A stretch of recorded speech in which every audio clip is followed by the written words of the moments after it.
Let's review the 3 things you need to do to set yourself up for success: setting marketing goals, auditing or assessing your organization's initiatives and assets, and identifying the buyer's journey for your buyer personas. A buyer persona is a semi-fictional representation of your ideal customer based on real data and some select educated speculation about customer demographics, behavior patterns, motivations, and goals. The buyer's journey is the active research process someone goes through leading up to a purchase. To learn more about the buyer persona and the buyer's journey, check out the resources section below. I've also included a link to HubSpot's free Make My Persona tool. The ultimate objective here is to have a unifying document that you can use to keep track of your long-term content marketing initiatives. First, let's talk about setting your marketing goals. Setting marketing goals provides you long-term vision and short-term motivation. It helps you organize your time and resources so that you can make the most of your content creation efforts.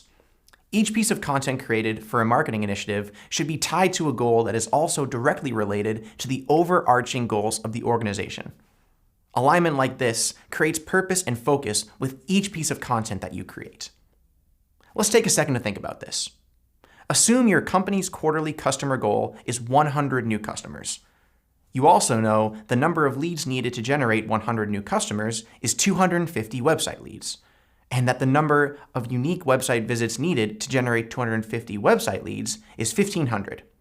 Now, you need to take into consideration what content you should create to hit your unique website visits goal.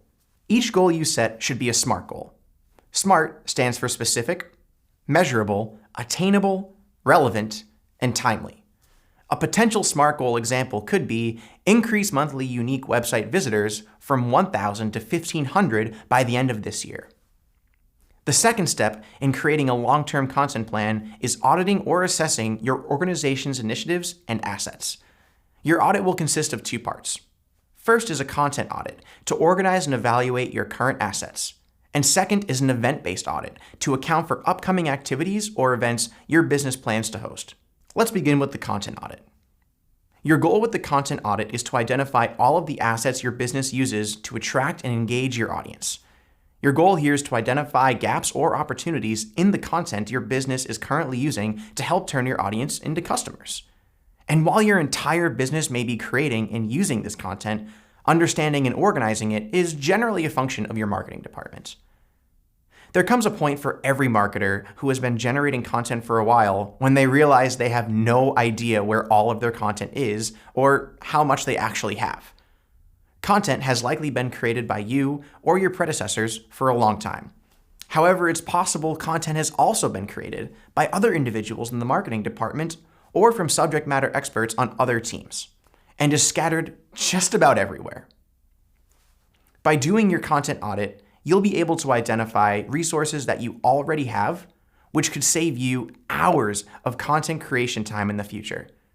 There's no use in duplicating your efforts. And don't forget to stay organized when conducting your content audit. To keep things streamlined, organize your content audit by these categories: content title, buyer's journey stage, lifecycle stage, content format, targeted buyer persona, topic, and any additional notes that provide value or context. Now, it's time to do some digging for content assets such as guides, worksheets, or sales collateral. I recommend systematically combing through the following dark corners where content can typically hide, like that old file manager or the marketing folder on your computer. Ask your sales team what type of collateral they use. Check in with more tenured employees, because you'll be surprised at the wealth of knowledge they have here. And pour through your customer relationship management system, also known as your CRM, and your content management system, also known as the CMS. Okay, I think you get the picture here. Let's take a look at a content audit from a company called Kids Talk, created by Maren Schmidt. Maren offers advice and resources backed by 30 years of experience working with young children. Notice how Maren already has content spanning the awareness, consideration, and decision stage of the buyer's journey for multiple buyer personas. Additionally, each piece of content corresponds to a specific lifecycle stage. Moreover, Maren has many different types of content formats to offer her buyer personas, like an ebook, a study guide, and a webinar. Notice how Maren uses the notes field to explain the contents of her content offer. though she may not need this for every piece of content in her audit. Now that Marin has documented her assets, she'll be able to refer to this audit in the future to pinpoint what content she already has, as well as easily identify gaps for future content creation projects. The second part to completing your audit is to conduct an audit on your event-based initiatives. This means you'll need to take into account any upcoming projects, priorities, or events that would involve content creation from your marketing team. By doing this exercise, you'll identify content that could support each initiative. Additionally, it will give you the opportunity to see how you can connect this content back through the buyer's journey through an inbound marketing campaign. An event-based audit should be organized by the following areas: upcoming monthly priorities, initiative overview, theme or topic, prospective blog post topics based on buyer personas, and an inbound marketing campaign that ties your efforts together. Take a look at what Marin did for her event-based audit. You can see that Marin has a few events and workshops she may need content for. You can also see that the content is grouped into an overall theme for the next 3 months with associated blog post topics that integrate with an inbound marketing campaign called Preparing Your Home the Montessori Way, which is an ebook. Now just try and imagine for a minute if Marin only planned for the month, initiative overview, and theme without topics for blog posts that associate with the relevant inbound marketing campaign. Yes, she would have noted there are a series of events coming up in the next few months, but she would have missed out on the opportunity to tie everything together with a series of blog posts that could connect to a relevant content offer and provide value to her marketing offer library. There's one last important step needed to create a sustainable, long-term content plan, and that's identifying the buyer's journey for your buyer personas. Remember, you're creating content that's meant to attract and engage your buyer personas through their buyer's journey. From the awareness stage, where this person has a problem or a list of questions that they're trying to learn more about, through the consideration stage, where you're discussing possible solutions to that problem or that list of questions, and ending in the decision stage, where you're recommending next steps. The consideration and decision stage is generally where you're talking about what your organization's products and services have to offer, while the awareness stage is more industry-level education. Identifying this content will help give you content ideas to work with in the future. But before you can identify the buyer's journey, you first need to know your buyer personas. Keeping this in mind, let's take a look at one of Marin's buyer personas, Montessori mom Mina.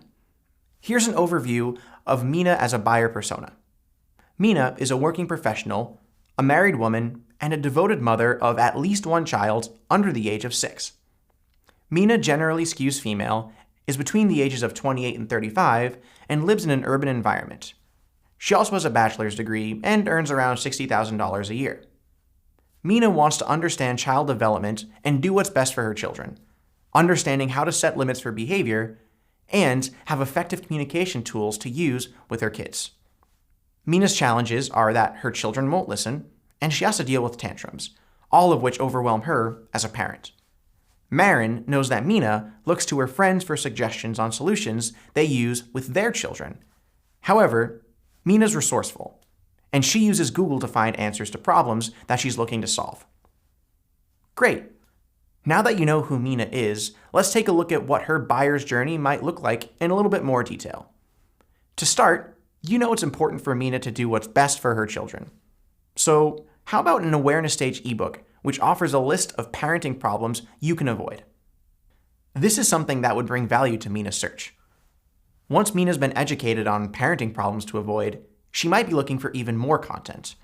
What about following up with consideration stage information, like a questionnaire regarding family needs to better understand a possible solution? In this case, parenting the Montessori way. The questionnaire outlines both the needs of the child as well as the parent. But maybe Mina needs a little bit more information to progress into that decision stage, something that educates her more on how to best prepare for Montessori. What about a free consideration stage workshop that explains how to prepare your home the Montessori way? That might do the trick. Now with the solution to her problem, Mina's ready to make a decision.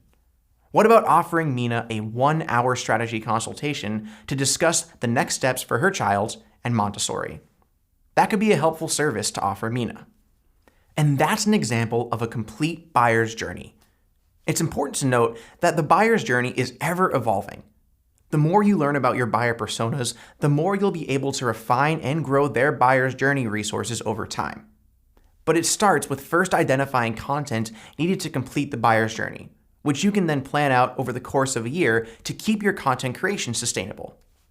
If you're interested in seeing how Marin organized and project managed her priorities in support of launching an inbound marketing campaign, then check out the resources section below.